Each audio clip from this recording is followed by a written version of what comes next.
So hello everyone, আসসালামু আলাইকুম। তো লাস্ট ভিডিওতে আমরা হচ্ছে সিমসনস রুলটা দেখছি, ঠিক আছে? Simpson's 1/3 rule. তো এই ভিডিওতে আমরা হচ্ছে সিমসনস 3/3 রুল, এটা আমরা হচ্ছে দেখব 3/8 রুল। ওকে, 3/8 রুল, সিমসনস 3/8 রুল, এটা আমরা দেখব, এটার কোডটা লিখব। তো বেসিক্যালি আমরা ধরে নিলাম আমাদের ফাংশনটা হচ্ছে আগের মতোই থাকবে, তো সেম ফাংশন থাকবে। এখন আমরা কিভাবে এটা লিখতে পারি সেটা আমরা একটু দেখি। তো এর আগে আমরা একটু বের করে নিই আমাদের হচ্ছে সিমসনস রুলটা কি। তো বেসিক্যালি সিমসনস 3/3 রুলটা কি রকম হবে? সিমসনস 3/3 রুলটা হবে এরকম। ধরো আমরা লিখলাম হচ্ছে i ইকুয়াল টু কি 3h/8। তো নিয়মটা হচ্ছে প্রথমে f1, তারপরে হচ্ছে 3f2, 3f3, তারপরে আসতেছে 2f4, ঠিক আছে? তারপরে আবার হচ্ছে 3f5, 3f6, তারপরে আসতেছে কি 2f7। তো এভাবে কন্টিনিউশন হচ্ছে এবং ফাইনালি পাচ্ছি কি fn। ওকে, তাহলে এখানে কি কি পাচ্ছি? প্রথমে f1, তারপর 3f2, 3f3, তারপর 2f4।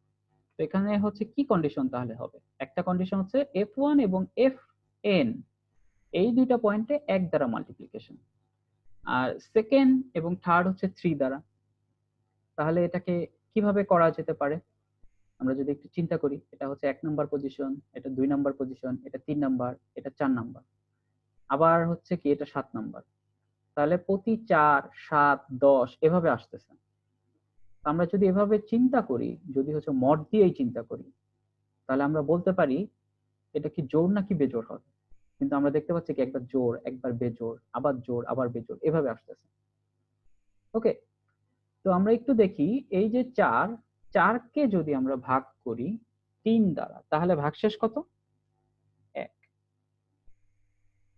ওকে, 4কে যদি 3 দ্বারা করি তাহলে ভাগশেষ কত? 1। আবার 7কে যদি 3 দ্বারা করি তাহলে ভাগশেষ কত?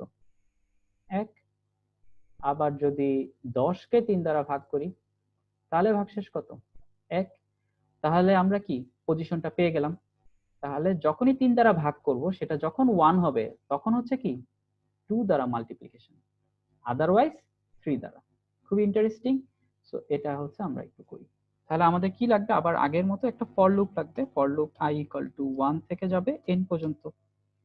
তো সামেশন হচ্ছে s প্লাস fxi হবে কখন? যখন হচ্ছে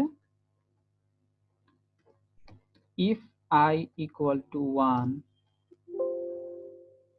অথবা I equal to n, তখন হচ্ছে কি 1 দ্বারা গুণ। ওকে, আচ্ছা, যদি না হয় অর্থাৎ এলস ইফ, যদি না হয় এলস ইফ, তাহলে কি রকম হচ্ছে? তাহলে হচ্ছে আমাদের মড i, 3 ইকুয়াল টু যদি 1 হয়, তাহলে আমরা এখান থেকে বের করতে পারবো কি s equal to s plus 2 দ্বারা মাল্টিপ্লিকেশন 2,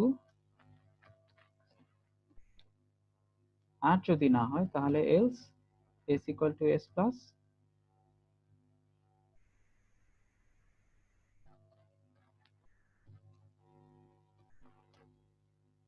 ওকে, তাহলে হচ্ছে দুইটা এন্ড হবে। তো আমাদের s হয়ে গেল। তো s যদি হয়ে যায় আমাদের ইন্টিগ্রাল ভ্যালু কি হবে? ইন্টিগ্রাল ভ্যালু হচ্ছে 3h ডিভাইড বাই 8। ওকে, অথবা আমরা এভাবে লিখতে পারি 3/8 তার সাথে গুণ হবে কি s ইনটু h।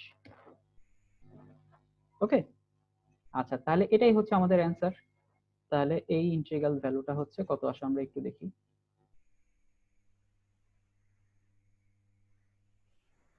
এটা আসছে কত? 0.5।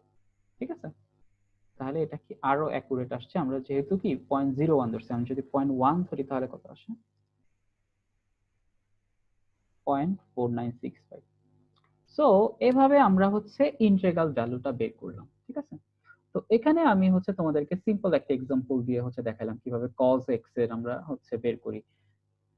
তোমরা অবশ্যই এখানে কিছু কমপ্লেক্স ফাংশন দিয়ে হচ্ছে করবা, এন্ড দেন অ্যানালিটিক্যাল আমরা যদি এটার ভ্যালু বের করি, দেন হচ্ছে দুইটা হচ্ছে একটা হাতে করবা আর একটা হচ্ছে এভাবে কোড দিয়ে করবা, দুইটা হচ্ছে কম্পেয়ার করার ট্রাই করবা, ঠিক আছে? তো এই হচ্ছে আমাদের সিম্পসনস রুল। সো এই ভিডিওর মাধ্যমে শেষ হলো আমাদের কি ট্রাপিজয়েডাল রুল এবং সিম্পসনস রুল, ঠিক আছে? নেক্সট ভিডিওতে আমরা দেখব হচ্ছে আমরা কিছু প্র্যাকটিক্যাল হচ্ছে কোনো এক্সপেরিমেন্ট থেকে আমরা কিভাবে ভ্যালু বের করে এরকম একটা দেখবো, ঠিক আছে?